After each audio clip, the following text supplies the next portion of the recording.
সকালবেলায় এত জোরে বৃষ্টি এসছে আর ঘরে আমাদের জল ঢুকবে না, তো সেটাই হলো। খাটের তলা পুরো জল ভর্তি হয়ে গিয়ে পুকুর হয়ে গেল। বাস্ক বস্তা যা যা আছে সমস্ত টেনে টুনে বের করে এবার জলগুলোকে পরিষ্কার করতে হবে। আমি এই খাটের তলা ঢুকতে গেলে ভাই আমার অন্যান্য কাজ হবে না, আমার মাথা গরম হয়ে যাবে।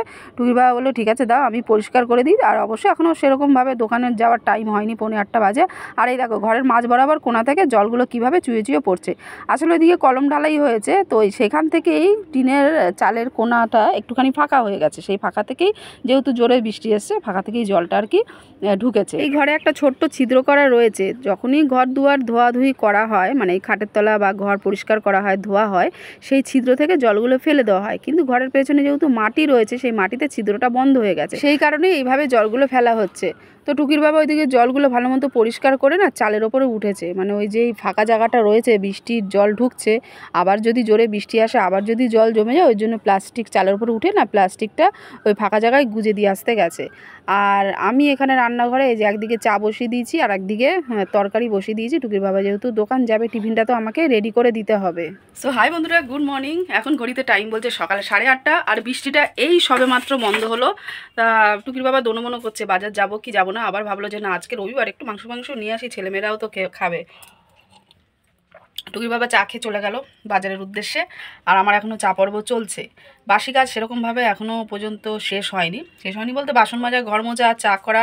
টুকির বাবার টিফিন অর্ধেকটা হয়েছে, এখনও রুটি বানাতে হবে। বাজারে গেছে, এই ফাঁকাতে আমি রুটিটা বানিয়ে গুছিয়ে রাখি, আসলে নিয়ে চলে যাবে। আবার ওদিকে কতগুলো সিমেন্টের বস্তা ঘরে ছিল, সেগুলো গোলায় জমা করবে, আর ওদিকে মাংসটা নিয়ে চলে আসবে। যাওয়ার আগে এক বালতি খাবার জল প্লাস কতগুলো বোতল ভরে রেখেছিলাম, আর বাইরের বালতিগুলো টুকির বাবা ভরে দিয়েছিল, যার জন্য বাসন মাজতে আর ঘর মুছতে অসুবিধা হয়নি। তবে কারেন্টটা কখন আসবে জানা নেই, কারেন্টটা আসুক। মোবাইলে একদম চার্জে নেই, অল্প চার্জ। কারেন্ট আসলেই সর্বপ্রথমে আগে আমাকে মোবাইলটা চার্জে বসাতে হবে। তো চলো ব্লগটা দেখতে থাকো, ভালো লাগবে। টুকির বাবার টিফিনটাকে রেডি করে রাখলাম, মুদিখানা দোকানে গেছে বাজার থেকে এসে। চলে এসছো? বৃষ্টিতে এখানে জল জমে পুরো একদম উঠান নদী হয়ে গেছে। এই ঝাঁট দিয়ে এখন জলগুলো আমাকে ফেলতে হবে।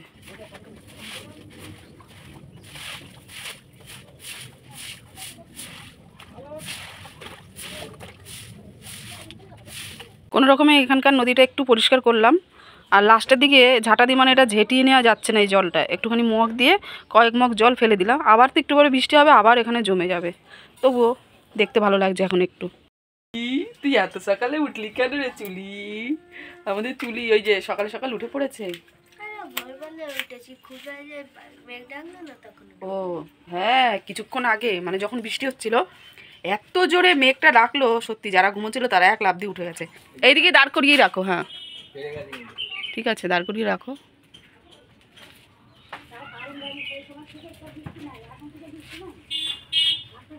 কাজ তাহলে আজকে ছুটি?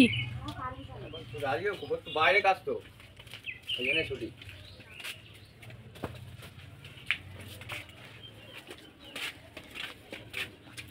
সকালবেলা উঠে পাইপ দিয়ে জল দিয়েছে, তারপরেই তো বৃষ্টি আসলো। সকালে রান্নাবান্না বসিয়ে দিলাম। তো টুকির বাবা তো সকালবেলা মাংস এনে দিয়ে গেছে, বললামই তোমাদের। সেই মাংস পেঁয়াজ, টমাটো, লঙ্কার গুঁড়ো, হলুদ গুঁড়ো পরিমাণ মতো নুন দিয়ে একটুখানি ভাজা করছি। আর কালকের ভাত ছিল একটুখানি গরম করে নিলাম। একটু আটা মাখা ছিল, টুকির বাবাকে সকালবেলা রুটি করে দিয়েছিলাম, প্লাস আর একটু আটা মাখা ছিল, মেয়েকে এখন রুটি করে দিলাম। আর কালকের একটু টমাটো ডাল রয়েছে, তো এই ডালটাই এবার এই মাংস ভাজার মধ্যে দিয়ে দেবো। এই ডালটা না খেতে খুব টেস্টি হয়, মাংস দিয়ে যেহেতু করা হয়। আর ভাত রুটি দুটো দিয়েই হয়ে যাবে, কোনো রকম অসুবিধা হবে না খাবার। সকালের খাওয়া দাওয়া শেষ করে এবার দুপুরে রান্নার দিকে যেতে হবে। খালি রান্না আর রান্না। এই গরমকালে যে আগুনের সামনে 1.5-2 ঘন্টা থাকা কতটা মুশকিল, সে আমরা মেয়েরাই বউরাই আর কি ভালো মতো বুঝবো। তো উচ্ছের ডাল করলাম, এদিকে নিরামিষ তরকারি অল্প করে নেবো, আর দুপুরবেলা গরম গরম পকোড়া ভাজা হবে। আমার বাদরটা দেখো, জিনার নাকে কালকে কামড়ে সুবর্ণাখা বানিয়ে দিয়েছে। কালকে ঘরে এসে আমাকে মিথ্যা কথা বলছে। কি না, আমি বলছিলাম যে এরকম করছিলাম তো ওর জন্য। তুই আমাকে কি বললি কালকে? যে জিনা দিদি খাটে ব্যথা পেয়েছে, আমি মারিনি তো। আজকে যা বর্ষা ওয়েদার, মানে সকাল থেকে যেহেতু বৃষ্টি, এখন বৃষ্টিটা নেই, কিন্তু আকাশ তো মেঘলা। আজকের দিনে কি খেতে ইচ্ছে করছে বলো তো? সকালবেলা যখন আমি খাচ্ছি মনে হচ্ছিল গরম গরম ভাত, কাঁচা লঙ্কা নুন দিয়ে একদম ডোলে ইলিশ মাছ ভাজা, মানে ইলিশ মাছের তেলটা থাকবে সেটা দিয়ে ভাতটা মেখে ইলিশ মাছ ভাজা দিয়ে ভাত খেতে হবে। কিন্তু না, এখন তো ইলিশ মাছ পাওয়াও যাবে না। তো কি করা যাবে, মনের দুঃখ মনে চেপে রেখেই মাংসের ডাল দিয়ে ভাত খেয়ে নিলাম। রান্নাবান্না আমার কমপ্লিট হয়ে গেছে, চান করতে যাব, কিন্তু তার আগে আমি একটু ছাদে উঠবো। টুকির বাবা উঠেছে, ওই তো দেখ না বারান্দাতেই আছে। চলো ওঠা যাক। মানে নতুন নতুন যে কোনো জিনিসই হোক তার প্রতি যে ভালোবাসা বলতে গেলে আধিক্যতার একটু বেশি, তো আমার সেটাই হচ্ছে। চলো ওপরে ওঠা যাক। সাত সকালবেলা একবার উঠেছি, কিন্তু বৃষ্টির জন্য মানে সকালবেলায় বৃষ্টি নেমে গেছে, তো সঙ্গে সঙ্গে নামতে হয়েছে। ঠিকঠাক মতো আমি ছাদের মধ্যে হাওয়া খাইনি, তো এখন খাবো। চুলি রে চুলি, উঠে গেলাম আমি আমাদের সিঁড়িতে।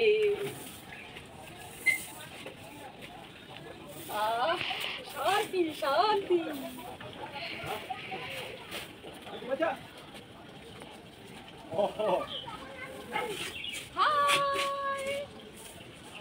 कोई मंदिर मंदिर कह के चिल्लाएंगे, कोई मोदी मोदी कहेंगे आ जाएंगे, अब वोटा भी कुछ दिन बाकी है हम ना बताएंगे।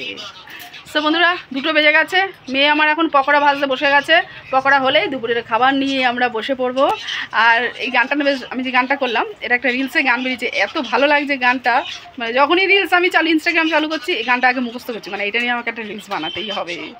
তুই কি কদ্দূর, তুই কি এখন গল্প শুনছে আর পকোড়া ভাজছে, আমি যে বলছি ওর কানে কথা যাচ্ছে না।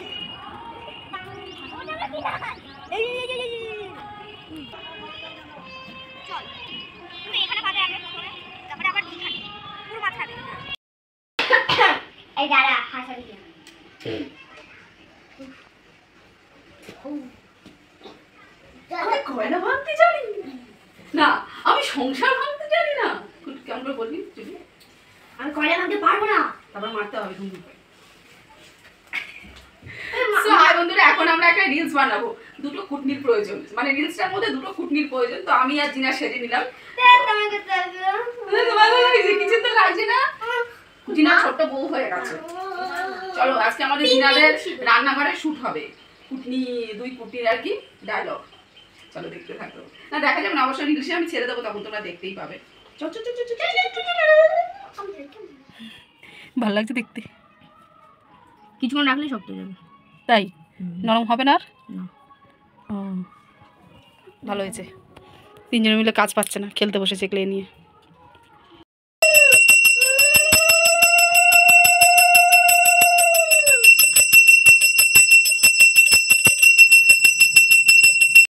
এখন টাইম বলছে 7টা 10, একটু আগে আমার সন্ধে পুজো দেওয়া শেষ হলো। আর এখন আমি যাচ্ছি পাড়ার একটা ছোট্ট মিটিংয়ে, মানে শীতলাকালী পুজো নিয়ে। বৈশাখ মাসে আমাদের এখানে শীতলাকালী পুজো হয়, তো সেই নিয়েই পাড়ার সদস্যদের নিয়ে একটা মিটিং বসেছে। তো বারবার হোয়াটসঅ্যাপে মেসেজ পাঠাচ্ছে যে মিটিং শুরু হয়ে গেছে, আসো। তো এখনই আমি যাচ্ছি। আর এই যে শাড়িটা পরেছে তো একটু উঁচু হয়ে গেছে, মেয়েটাকে বলছে একটু নিচু করে দে। এই যে সেই থেকে আমার শাড়িটা ধরে টেনেই যাচ্ছে। হয়েছে, দেখো তুমি নিজে দেখো। ঠিক আছে। ওবেলা বৃষ্টি ছিল, একটু ঠান্ডা ঠান্ডা ওয়েদার ছিল, বৃষ্টি এখন নেই। দুপুরবেলা দিয়ে বৃষ্টি একদম শেষ, খতম, কিন্তু গরমটা আবার পড়ে গেছে।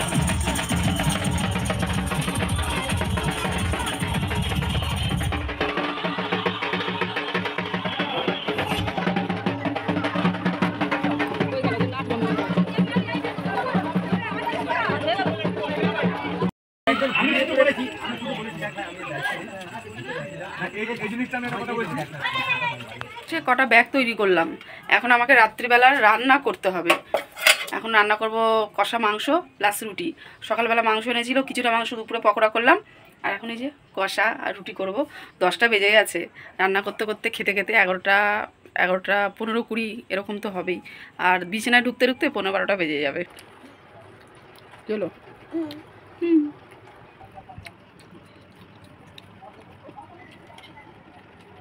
এখন বাজে রাত, ওই দেখো 15 12টা। আর চোখে যা নেশা লেগেছে, ঘুম একবারে 2 চোখে ভর্তি হয়ে রয়েছে। মানে বিছানায় পড়বো আর অন্য জগতে চলে যাব, একটু পরেই তো সকাল হয়ে যাবে। মানে ঘুমোলেই এমন মনে হয় যে একটু পরেই তো সকাল হয়ে যাবে। তো চলো আজকের ব্লগটা আমি এখানে শেষ করে দিচ্ছি। নেক্সট আবার দেখা হবে নতুন একটা ব্লগ নিয়ে তোমাদের সাথে। Bye bye.